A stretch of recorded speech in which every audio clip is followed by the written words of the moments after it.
And Bruce will start us off with some updates. So we successfully ordered our MLTI 2.0 devices this year for our 10th grade expansion. This is the program by the state where they reimburse us for the devices and we expand 1 year at a time. We've gone 7, 8, 9, and now this year will be 10.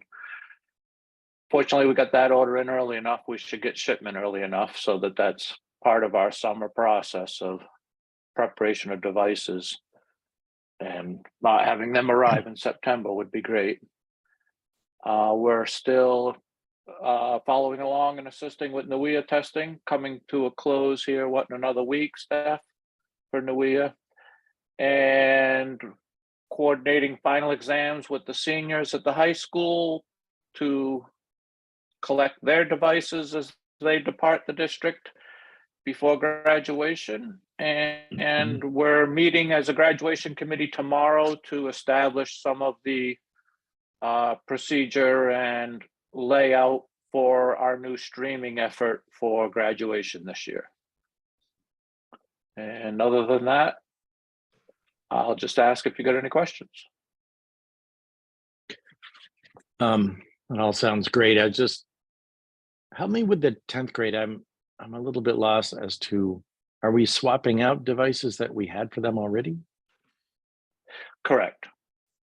Okay. So years, this was 3 years ago, we had purchased, 4 years ago, we purchased the new fleet. 3 years ago, we purchased the new fleet. But then the state came out after that with a second revision of MLTI, and we've been participating in that. So this upcoming year would be the 4th year and the 4th year of our new fleet. But they came out with their decision to renew MLTI 2.0 like 6 months after we bought our fleet. So we are replacing the devices that MLTI provides us, and we're taking those devices from the students and we're actually continuing to hand out to more employees. And we've gotten to the point where all of our custodial staff, our kitchen staff, our bus drivers, they're all issued one-on-one iPads. They're all doing electronic time cards now. They're all participating in the Raptor app. So the MLTI process has really helped us have enough devices to finish deploying to every employee that we have. Cool. Great. Okay. That's excellent. It is. It's a big Absolutely number, excellent. but it's nice to have everyone online, have their own private device. We communicate with them through email. It's nice that they're not using some sort of a public machine or something somewhere. They all have that ability and they all have keyboards with them and whatnot. So now it's becoming more of a digital district every day. Yeah. Plus the inclusion of it. The inclusion of being part of our device system. Yep. Great.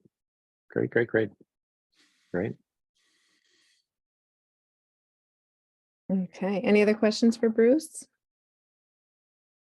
Good luck this summer, as always. Hey, thanks. Well, I hope to catch a lot of fish. That's always good too. All right. On the agenda for curriculum, I have sort of a program overview of where we are right now. We are 3.5 weeks into this program, and I've already scheduled out everything through the end of the year. There's a couple little areas that we're plugging in a few additional plans, but as in terms of like the bigger field trips, we're pretty scheduled. So that's really exciting to have lots of things in the works. And I'll read you a list in just a moment of some of the things that we've already done and then some of the things that we have on the horizon. I also want to share a attendance overview with you and go over what we've set up for behavior expectations, some of the areas that I'm seeing for improvement. And I was hoping to have some feedback from the state, but we're not quite there yet. I had a meeting with them this morning, but I'll give you a little bit of an update of what they're willing to offer at this point. So I shared with students today at the end of the day what their attendance rate was prior to the program and what it currently is.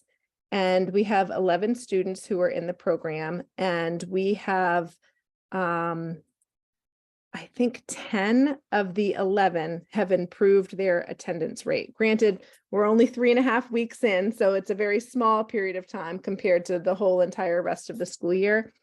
But it was a really exciting conversation with the kids when I told them, you know, even just in a few weeks, how much their attendance has improved. And we went into a few details of why that might be. But I just wanted to share a couple of numbers with you just to give you an idea. And some kids were really blown away by the comparison. So, for example, we have a student who was at 35% attendance rate for the school year. So she had only been in school for 35% of the time up until April 26th. Since April 26th, which was the first day of the program, this student's attendance rate is 79%. Often coming most days has been present, but being willing to stay for the full day, being willing to engage in activities. Not all activities are full level of engagement, but not wanting to go home either. So that's been really positive. I think we see with many of these students that one of the biggest challenges is sort of this escapism. Like if they don't want to do it, they find lots of ways to escape it, either by not attending school at all, or by trying to find ways out of the classroom.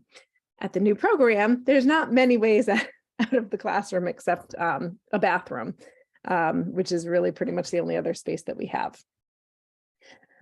So that certainly is a success. We have our lowest attender was 17% attendance rate. And that student is still struggling, but has improved the attendance rate to 42%. So that's still exciting. They've doubled their attendance rate since the program has started. One of the things that's interesting about this program is a lot of the students are very friendly with each other. They're close friends, so they'll often call each other. And I've learned some of the barriers of students not coming. And sometimes it's not that they don't want to come, it's that parents might still be sleeping and aren't able to bring them if the student misses the bus. So there's some other barriers that we're having conversations about how we work through. And then we have other attendance rates, which we have one of our students who has attended 100% of the time, and that student's previous attendance rate was 66%. That's really exciting that every single day that student is getting up and wanting to be part of this program. Other rate increases are, we had some students in the 70%. So one student that was in the 70% has improved to 89%. One student that was 73% improved to 84%, and another student who was 73% improved to 95%. So we've seen lots of exciting increases like that. We've also seen some decreases, like decreases in the rate of suspension. So far in the program, we have only had one student suspended. That happened this week, and it was not a direct result of the program.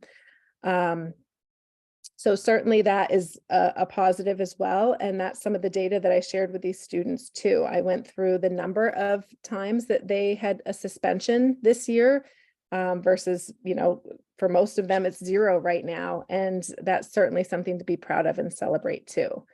And they were encouraged to hear that. They were also surprised to hear the number of days that they were out of school due to suspensions. I think that's important data for these students to know and understand and have an idea of what that impact looks like.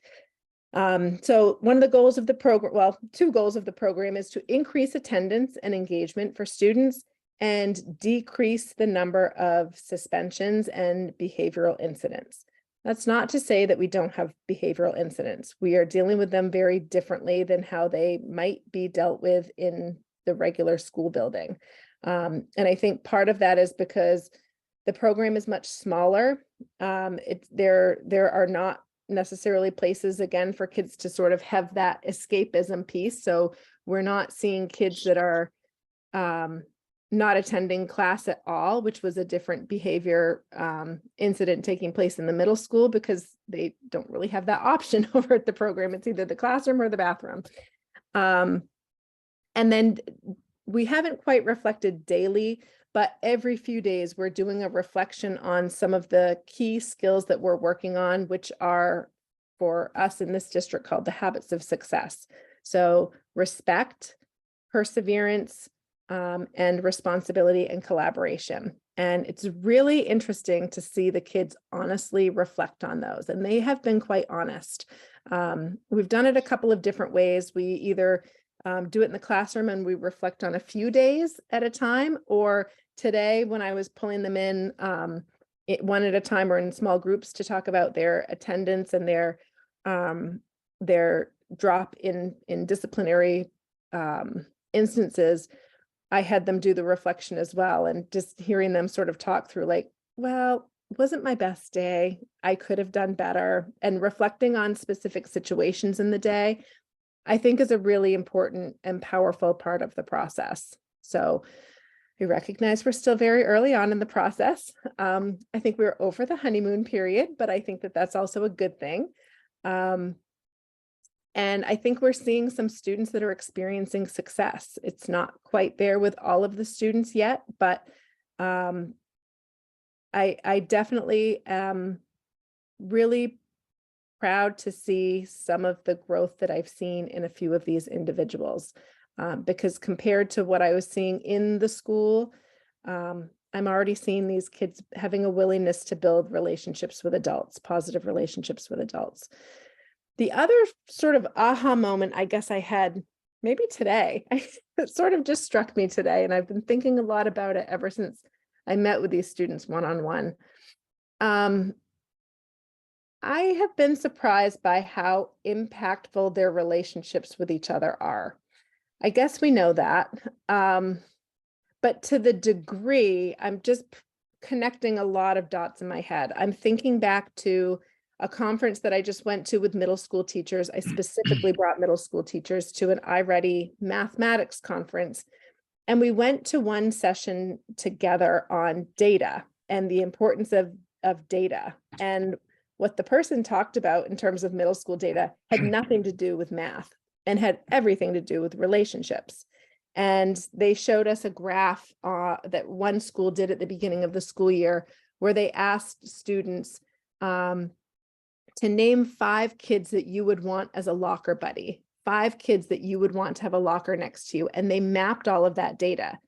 The kids that had more hits as a name that came up as wanting to be a locker buddy versus the kids who maybe only came up once or didn't come up at all, they layered that data onto attendance data, onto homework completion data, math data, and reading data. And every single time it lined up. The students that had more connections with their peers had better attendance, had higher level of homework completion, higher reading scores, and higher math scores than the kids that had very few. You could align everything exactly. It was sort of the same graph. And then the attendance data was flipped. If the students had fewer connections, their attendance was lower. And so I asked the students today, it's hard to ask them as a group what they like about the program because I get some kind of funky answers. But when I asked them one-on-one or in really small groups, one of the things that they said is, I really like it because my friends are all here. And I'm like, well, we dig into that a little bit more, because that's tough for me to say, well, we have this program and it's enjoyable because it's all their friends. But they were like, well, then I'm not in a room with people that I don't know or who don't know me. And the more I kind of got them to dig into that piece, the more I started to have an aha moment of, okay, what does this look like when kids first enter middle school for the very first time? I have a child who is about to transition to middle school from one of the smaller schools in the district, not the smallest school in the district, but I'm trying to play out in my mind, what happens to kids as they transition to this new school? And how much time are we really spending on the relationship building before we get into some of these academic pieces? So I think in terms of this program and what I'm learning from these kids is just as important as what we're trying to work with them on. The other thing I wanted to share really Can I quickly- just jump in and Oh, say yeah, yes? sure. I mean, just can't agree more. Yeah, It's just great to hear about them and what they're showing to each other and what you're learning from that, because, and that data is just fantastically expositive and ideal to tell us about relationship, like proficiencies. Are you good at it? yeah, Are you good at it? Do you create and engender and maintain great relationships with your peers? It's relatively easy for our staff to do it because that's what they do. But it's harder for kids when they don't know how to do great relationships. So that's just wonderful. It's wonderful on many levels. I would agree. And again, congratulations, Stephanie, on doing this and creating this program, both in terms of the service you're offering to the students and also those aha moments, I think are really important for you to share with this group and to also share with others in the district. I had a similar, I think, related conversation with a few of the counselors when I was doing the Sheep Island cleanup recently. They were talking about the idea of how, and again, it goes back to a few of the points that you made, the suspensions actually in some ways take away from that relationship building opportunity. And what they were hoping for, and perhaps your insight and what you're doing with this program will actually support this concept, is giving, instead of defaulting to a suspension in school or out of school suspension, having opportunities for students to do restitution so that they're able to maintain those relationships and stay involved, and then make whatever thing that they did wrong, help it to make it right. And then that, again, I think builds those connections, builds the relationships, and also creates a very clear message for the students that being in school matters, and being in school is part of the solution, as opposed to just sort of getting them out of the school and having them sort of maybe feel like, oh, well, school isn't that important, I could miss it and then come back and it won't really matter. Right. I think that's a subliminal message that we give to students sometimes, and not every student is going to be ready for restitution or ready for that process, and maybe they do have to leave for a while then come back. But I would love to see our district provide greater opportunities for students to do the restitution and restorative work, to stay within the community, to strengthen those connections and those relationships, so that they can continue to build on the things that you're talking about, and really want to be part of that community and want to have those 5 people next to their lockers, or wherever you want to define it.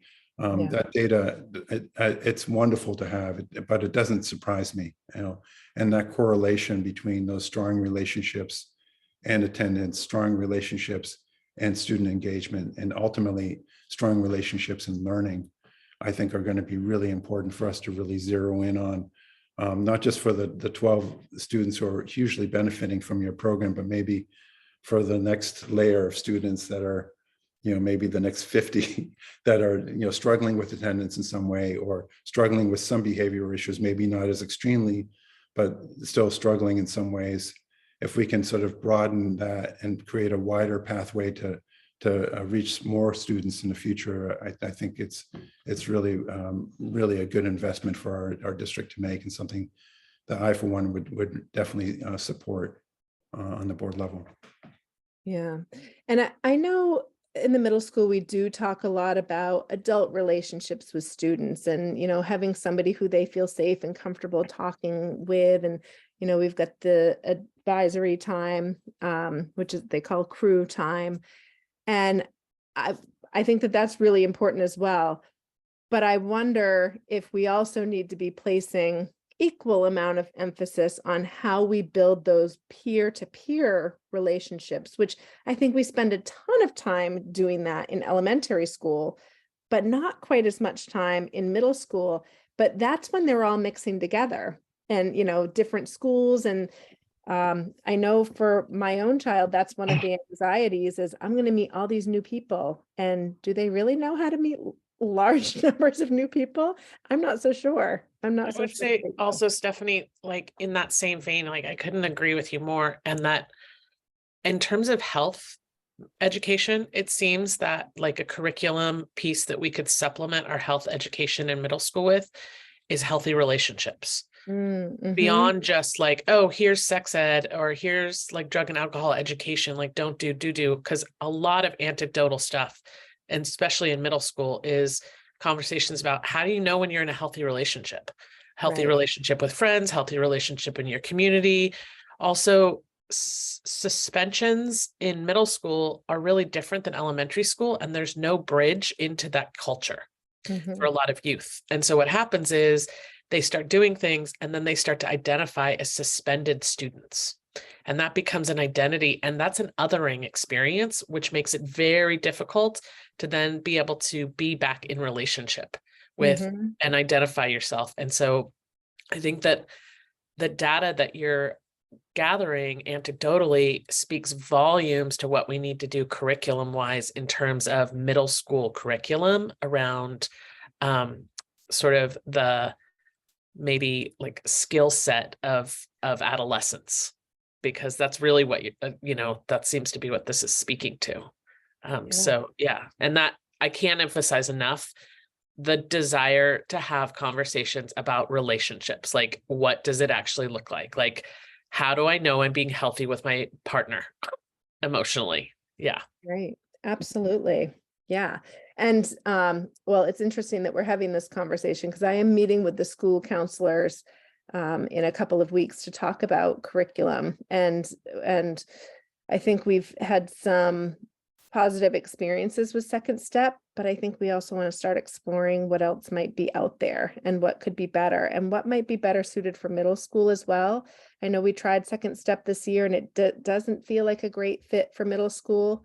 And we have the bar program in iTime, but that also doesn't quite feel like enough.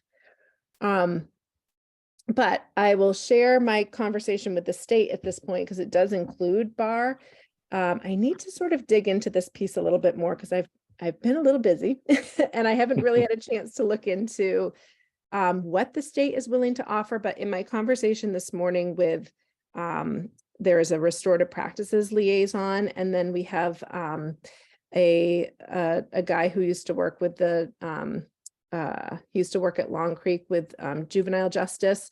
So I met with both of them today and they said, oh, you should look into the bar program. I said, well, we're in our third year of implementation with the bar program, but supposedly the state of Maine is going to be offering the bar program to schools. So we might be able to get this third year of implementation for the middle school subsidized, and then we could save, it would be about $50,000 that we could then save for ESSER for some of our other projects that we're working on wrapping up as well. So I'm going to look into that piece and what that means. And maybe that's also a way to continue some of the training going forward, because it's been a little bit of a rocky implementation at the middle school. I think middle school has just gone through a lot of transitions with leadership, and then there's going to be another leadership shift as well. So it might be worthwhile partnering with the state and seeing what they might be able to provide. But even so, I agree. I think we're going to need some additional curriculum materials too for middle school. Yeah, I would say not only curriculum materials, but also bandwidth. I mean, you're incredibly busy, and I don't know how you've carved out time to do all this, given everything else on your plate. I know the principals and the vice principals are incredibly busy. I mean, I almost feel like we need someone dedicated to really think about restitution process at the middle school and potentially at the high school as well, to sort of say, okay, there's a student who really is in the right mental space to choose that pathway versus choose the out of school suspension pathway, and someone who will follow up with that student every day, make sure it's going well, and make sure that they're making appropriate choices going forward.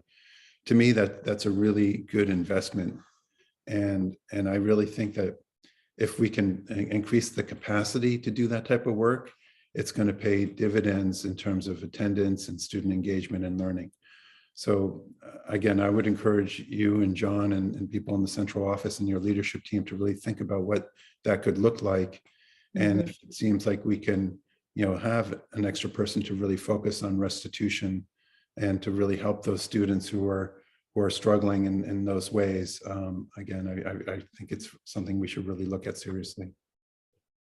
Yeah, that gives me another thought, because the woman who is the restorative practices liaison said that they are looking for pilot schools for restorative practices, but also working with JJAG and trying to develop a community approach to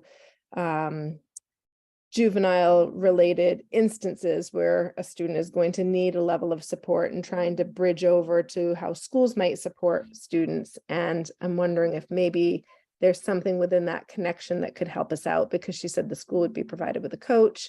I asked for something with a lot more details in writing so we could look it over and try to determine if that might be a good fit. Great, thank you. Yeah, so I'll keep you posted on that piece. Just a quick little overview of some of the things that the group has done so far and some of the things that are on the horizon. We have had a visiting artist named Jen come to work with the students, and Jen has agreed to partner with us for the remainder of the year. So she'll be coming and working with the group twice per week. The group is quite artistic, very creative. And so that seems to be a pretty good connection, having artists come in and work with the group. We had a visiting artist last week named Karen. She was a scientific artist, so a slightly different approach to art. It's not doing anything from imagination and just doing close observation and paying careful attention. And she taught us a couple of skills around use of color. We have done some robotics. We brought in a few of the Lego Prime kits that you heard one of our tech integrators talk about. I am not a tech integrator or tech teacher, but I have been working with the kids on the robotics, and it's been really fun. It's actually a benefit to them that I don't know what I'm doing, because I can say, just try that, just see what happens, or, press around on your iPad until you figure it out. And they're really good at doing that. In fact, something was working and I kept pressing it, and they're like, Mrs. Tribo, please just let us do it. You have to be patient. You have to let the machine think. So that was pretty cool. And so we've done a couple of robotics projects. I've got another one set out for later this week. We visit Mary Spring Garden every Monday. At Mary Spring, they're providing this service to us free of charge, which is absolutely amazing. John Fromer, who works with Mary Spring, has been an alternative education teacher, so I think he has a level of understanding when working with our groups. We have had to leave some of our field trips early, however, due to a couple of behaviors and challenges that we have encountered. Today was one of those days.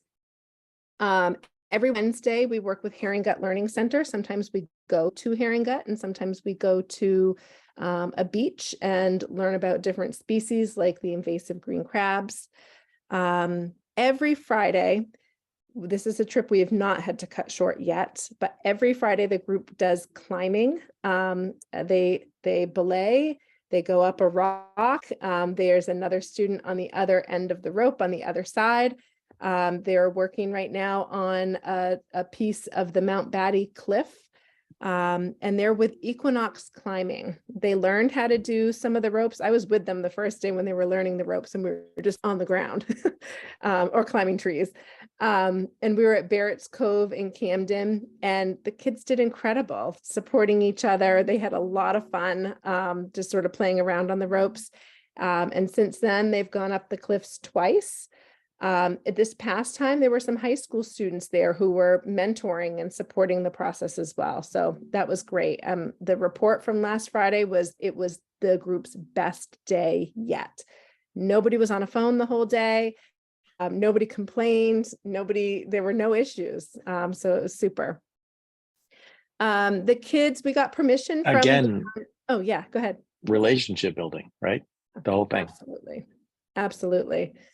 We Also got permission. discomfort tolerance building, like, and yeah, like, and physically, yeah, this seems like really a data signal that they're having such good days on those days at the end of the week. I think it's also significant, like, yeah, last day of the week, we're not in the classroom. We're physically moving our bodies. Yes, Yeah. it is significant too, because sometimes when it's, okay, we're going to read a chapter from the novel, then I lose 5 kids to the bathroom. or those times are a little more challenging. The academic work is quite challenging. So I'll share a little workaround that we have for that as well. We've not perfected it yet, but the field trips for the most part have been positive. Like I said, we had a few days where we've had to cut them short, but we got permission from the town office to just go for it on the walls with murals. Kids are getting paint up on the walls. They're making progress. Our visiting artist, Jen, who I mentioned has worked with the kids and will continue to come in, is going to help support the mural process as well. So that will be exciting to get somebody who really knows what they're doing with art to help as we're getting paint on the walls. But like I said, the students are pretty creative and they've been enjoying that. Sarah Post came in today and shared her underwater welding experience, underwater painting experience, the process it has taken to be certified for diving, because we have some students that are really interested in diving and working underwater. So that was really exciting. Our student who had the most interest in that got to try on the vest that you would wear. It didn't have the air tank on it, but sort of got to feel the weight of the vest that you would wear underwater. So that was super. Molly Staples, who you have met, she's doing our internships at the high school. She has visited with the group and found out what their future goals are and interests are, even though they're young, just to sort of get that conversation started. And she is scheduling people to come in and talk with the kids. So Sarah Post was one of them. The visiting artist that we had last week was one of them. That visiting artist brought in hot peppers to draw and the kids ate them. Sort of a natural consequence, and very entertaining, but Middle school. It was a lot of fun. It was very interesting. But Molly has also been working with us to have a rocket scientist who's going to talk with the group. We have a student who's really interested in space exploration. So we have a rocket scientist talking with us tomorrow. The whole group is really excited about that. And then a NASA worker who is a former Georges Valley graduate, Thora Malteus. Now I believe she works in California, and she works for NASA. So she's going to plan to come in at some point and talk with the group too. We have a tattoo artist scheduled to come in and talk with the group, a visit to the Midcoast School of Technology on June 8th. And we have Becky Buber from the YMCA. She's going to talk with a group on Wednesday and give them some material and supports around e-cigarettes and vaping, smoking cessation. And she's got some relatable ways to work with youth on those types of things. And then sort of the day-to-day. So those are things that we fill in the time that we have remaining. And then the consistent pieces are, of course, the consistent field trips that we have. Every Monday's Merry Spring, every Wednesday's Herring Gut in the afternoon, and every Friday for just about the full day is the Equinox climbing. Every morning, every single morning, 5 days a week, we have Dej, a social worker at the middle school, do a morning circle with the group. They're finally patterned. So they come in, they sit down, they know it's morning circle, and they've got that routine in. And she changes it up and mixes it up, but has really helped to foster a lot of communication within the group. Every Monday and Thursday, Mr. Verrill comes over and brings math or science activities. Every Monday, Tuesday, and Wednesday, Ms. Garver comes over and brings literacy activities. And every Tuesday and Thursday, Mr. Collins comes over and does social studies activities. All of those are in the morning, and they're each about a 45-minute slot for the more academic pieces. We have found when we have a visitor from the middle school and a familiar face from the middle school to bring those academic activities, it works a little better than when I say, all right, let's read, or all right, time to do a writing prompt. We've found that those of us that are there in the space work a little bit better supporting the students, either providing behavior supports or following our behavior expectations, which I'll share that in just a moment as well. And then have the visitors come in and bring the materials for the students. That seems to work the best. We can't do that all the time. And we have a lot of time where we do need to fill in, but that seems to be when students are performing at their best. Behavior expectations. We've sort of done the process a couple times with the group and really trying to start with the positive, but as of the end of the second week, we had to be very clear about what the expectations are. And we have expectations, we've matched them back up with words like respect and perseverance and responsibility. But we did have to outline things that we would prefer not to see, and that if we see those things, then we have a level of, we call them supports for the students. The first level is a warning, and I will say this is your verbal warning just to make it very clear where they are in the process. The second tier of support is I will pull them out and I have an office over there and I can speak with them one-on-one. The third tier is a break. Sometimes they just need like a 2 to 5 minute break to cool down. Sometimes it's a walk. I've taken many of them on just a walk around the building, or if it's too cold or they don't want to walk, they can sit in my office and we either have a conversation or they just take some quiet time to sort of relax and de-escalate and then rejoin the group after a quick conversation. And then the final level is the home connection. So sometimes that's making a phone call home just to inform parents what's going on. And sometimes that's taking a break for the remainder of the day. We have had 3 instances where we've had to ask students to take a break for the rest of the day and have parents come and pick them up. And then I connect with the parents and talk about what was a struggle and that we can start fresh again the next day. And that's what we do. We just start fresh again the next day. Good. Are you taking good. comments? Yeah. Any comments? I mean, that's a lot. Like, yeah, I imagine you've learned a ton in a short period of time. Yes. Like, I'm curious, what happens when you're not available? Like, you actually have a different job than running that program. So I'm curious, like, and one, I'm guessing that it's clear that you need 2 adults minimum in that room at a time. Yes. And 2, like, yeah, how are you going to get back to your office? I'm working on that. It's Okay. going to be a transition.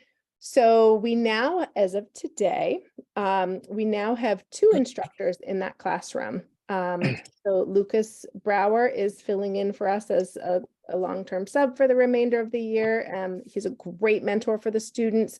And then we have also moved Stephen Hensel into that position as well. He was formerly supporting a student at the middle school, but Janet was able to help me out and help me move some things around. He's a great fit. He's very patient, very kind. I think he's going to have a good connection with the kids. We have a lot of kids who are really interested in music as well. Some of them play the guitar, and he refurbishes guitars and teaches kids guitar. So that will be a wonderful connection. So there will always be 2 adults in the room. I have explained that I'm going to step back a little bit, and rather than trying to provide the instruction and the activities, I will still maintain the weekly calendar and be filling things in sort of behind the scenes, but I'm not going to be providing a lot of the direct instruction except for around behavior. My office will still be over there, but I'm going to share that administrative time with Colden. Things are going pretty smoothly at the middle school right now, so I'm planning on probably 2 days a week in the middle school program plus Friday mornings. Friday mornings is pretty quick and easy because they're there for the morning circle and then they head out and they do the equinox climbing piece. And I think if Colden or Darren can take on the other 2 days, I think we'll be in pretty good shape for the remainder of the year without taxing any one individual too much. So that's the plan. The other question I have is sort of like behavioral curriculum. Because it sounds, I mean, clearly that's like a key point, right? And I'm curious if how, like, and this isn't like a, how are you doing this? I'm just more like, so given what you've learned so far, do you feel like you need a really direct, like very clear behavioral curriculum, like, hey, we're going to do this very therapeutic day where we're going to have a point system and you're going to be on levels and that kind of thing, like BCBA this, or is this, really shifting from a, like looking at it from a, like when you say somebody takes a time, like needs a break, to be able to have them kind of have the reflective capacity to be like, yeah, that person made me mad. And then I did this thing. And I can see how when I get mad and this is what I do. And this is what like, I mean, that's a process to get there. Which also led me to think about, like, I'm really impressed by this idea of somebody's taking a break for the rest of the day, which is a total replacement for suspension. Like whether or not it looks like it, it's like normally that would have been a suspended behavior. And now it's just like, hey, just you're going to take a break for the rest of the day. This is, and then you're going to come back tomorrow and we're going to start over. And I'm wondering if there's a re-entry in the morning when they come back, like, hey, do we have some reflection about, now that you've had a little time to breathe, is there anything you noticed about what got you to that moment that you know now that you didn't know then? Something like that. So those are just sort of my thoughts, because it's so much, Stephanie. There's just, this is like so much. Yeah. Yes, it is so much. Janet has a curriculum that they're using currently at the high school in the intensive support program. I haven't had a chance to look at it and really look into it, but I do think that this program does need a curriculum. I don't know that it's something that we could start this year with the, given the time that's remaining. But I would like the teacher who is going to be the full-time instructor with that program next year, which, that's still to be determined. I would like them to be able to have access to some sort of a program that they would be able to run. We have requested, Colton has requested that we have a BCBA come in and just observe and provide us with some feedback of some things that we can do between now and the end of the year, to support students with some of the behaviors that are more of a challenge, because some of them are incredibly reflective, even in the moment. We had a moment today where a little bit of paint made its way into the bathroom. And I expressed some frustration that, we're renting this space and we need to not have paint make its way into the bathroom. And shortly after that, we had a student with one of the paint markers writing on the outside of the classroom, and the student was writing welcome at the top. And, I don't think was purposely trying to do anything bad, but I said, again, we really cannot be writing anything outside of the classroom. And I could see the student elevate, and I said, don't worry about it. I will wash it off. And I went over and I got a damp rag, and she came right over and she said, let me take care of that for you. I'm really sorry. I was like, wow, okay. And I said, I totally understand. We had another conversation about it at the end of the day. And I asked if I could share that with the group as sort of a positive, like, we all make mistakes, and we all, I reacted probably more to in that moment than I don't know who the culprit was of the bathroom piece. So that student sort of got my, why are we doing this? And not yelling, but just, sort of that next level up that you go when you're a little bit frustrated about something. So we had a conversation about that. And then we had a conversation about taking responsibility for actions, which is exactly what that student did. So yeah, those are the types of, we usually call it the hidden curriculum. We're trying to pull out that hidden curriculum as much as possible to really point out the positives that happen. And then when something, unfortunate does happen, trying to raise awareness of what can we do different next time. I don't know if you're aware or not, but do you know, I mean, what you just said to me is you also modeled taking responsibility. Yes. That moment, because you said, I was frustrated and this is what I looked like, which is a hugely reparative for that population, because that's not at all what they've experienced, which is community building and relationally, like that hidden curriculum is how this is how it works. I mean, that's a like a high five to you for being able to be reflexive in that moment, because that's huge. Yes. Yeah, I have taken a lot of accountability for my mistakes over the past few weeks, because they're willing to call me on it too. I'm like, you're right. You sort of learn a lot about yourself. They're teaching me probably more than I'm teaching them at this moment, but hopefully they're getting something out of it too. So I think sustainability wise, we've got through the end of this year where we're going to have a little bit more of a balance in terms of, making sure that we can always have an administrator over there, but not always having it be me. I know that Colden has done a really nice job of covering in a couple circumstances where I've needed to go to central office. But I'm also being super aware of my calendar and trying to make space for this program too, because I want it to be successful. And I really want to see, these students engaged. And so I like to have my hand in what they're doing as well. In terms two of benefits of it, like we talked about last time, one benefit is to these kids and what they're getting out of it is huge. And the other is to the school as a whole. right. It's a double benefit that you're all doing.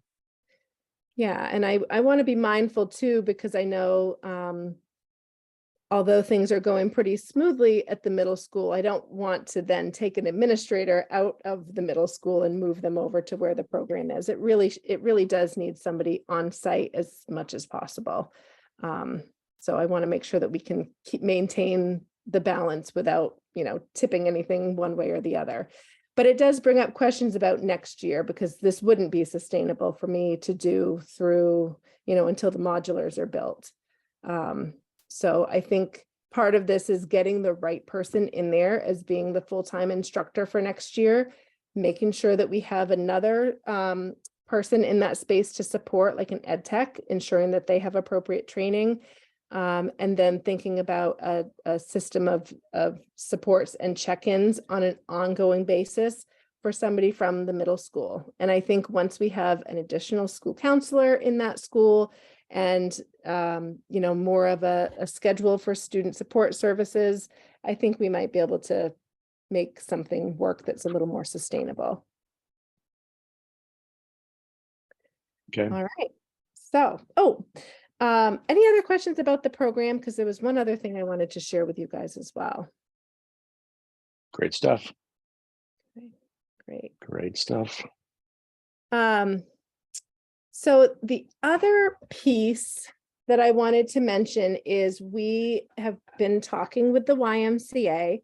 As you know, some of you guys were in the meeting that we just recently had for the 21st Century Advisory Program. 21st Century funding is coming to a close at the end of June. And the district had sort of a vision for making after-school programming more sustainable. And part of that is having a cost to after-school programming. And we've been in lots of conversations with the YMCA. And after conversations, we've decided we don't want to compete with them. They're a resource to us. We want to partner with them. How can we use our current existing resources to help support and supplement what they're already doing? One of the things that they can provide that we have not been able to provide through our programming is support for families and having that childcare piece on early release days. That's a huge benefit. That's because our staff are getting training and, we're tied up on early release days, whereas YMCA staff are not. I think sort of the broader vision of trying to have a paid program and a sliding scale is a great idea, particularly a great idea if you have a business manager who can support that process. But we're going through a process where things are going to be shifting there, and that part of the project would not be able to be a top priority, but we want to open programming in September. So again, going through the why, where they're already set up for that. They have a childcare subsidy that families can apply for. They can help families through that process. As a district, we can support families through that process as well. And they would be able to partner with us through Ash Point Community School, South School, Thomaston Grammar School, probably not Cushing. So we're looking at having programming at Cushing continue through ESSER as ESSER runs out in this final year. And then we would continue middle school programming also through ESSER as we work on a sustainability model for those other two schools.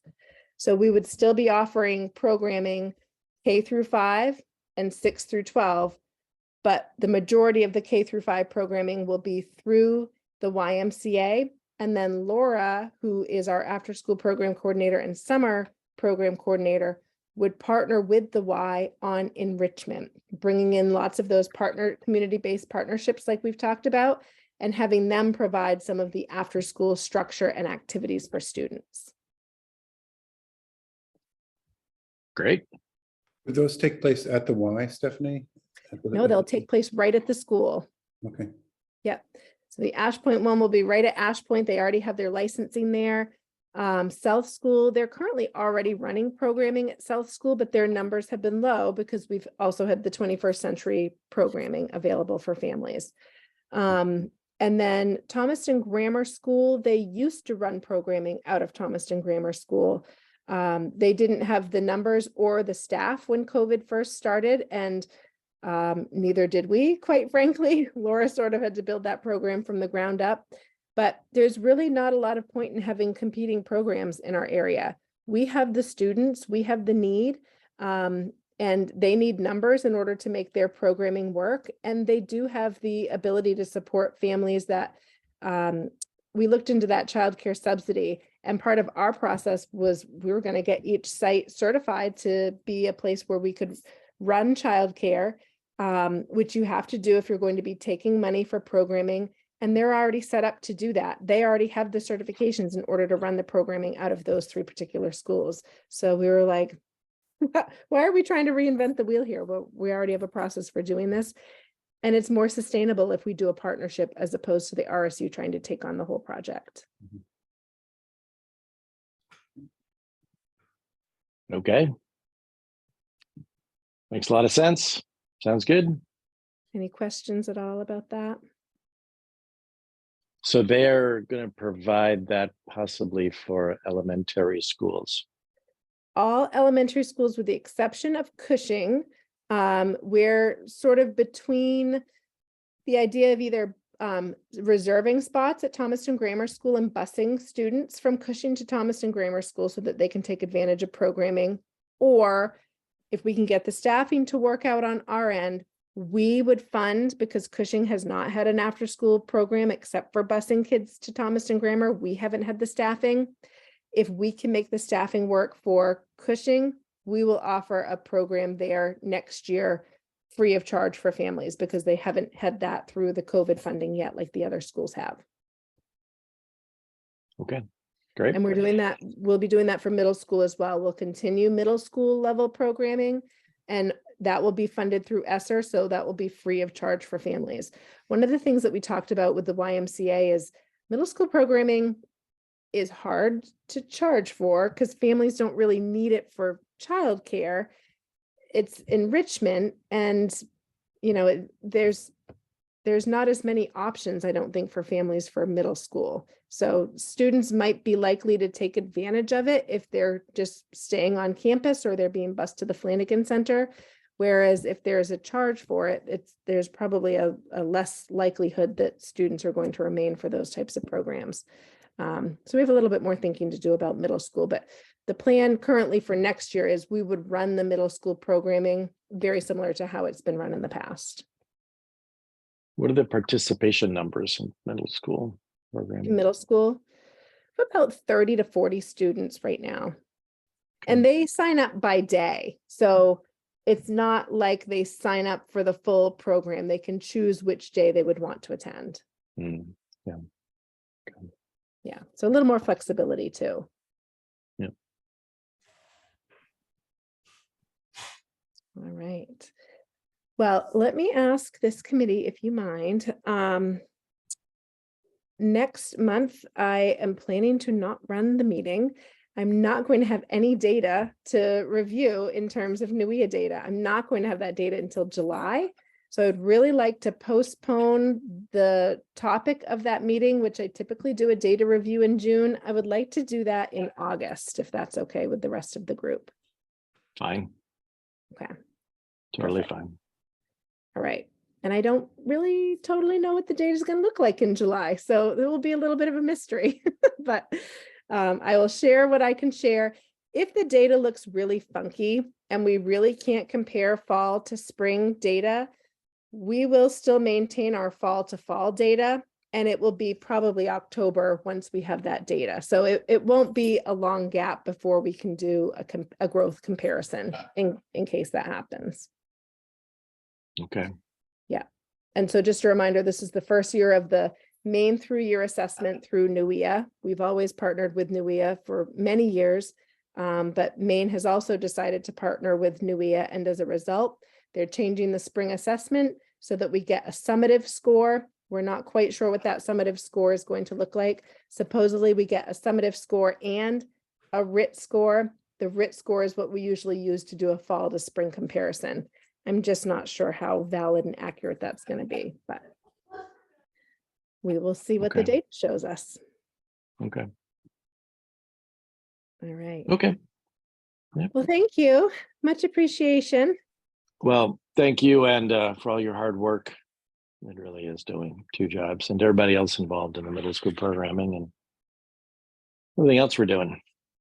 Yeah. Thank you. Thank you. Thank you both. Thank you, Bruce, as well. Keeping all that Thank you. humming, and we'll, I guess, see each other again in August then, in this way, I mean. Yeah. Okay. Stephanie, do you have a one moment to stay on? I have a question. Sure. Offline question, but yeah, just for you. Absolutely. I will Thank go ahead and stop the recording.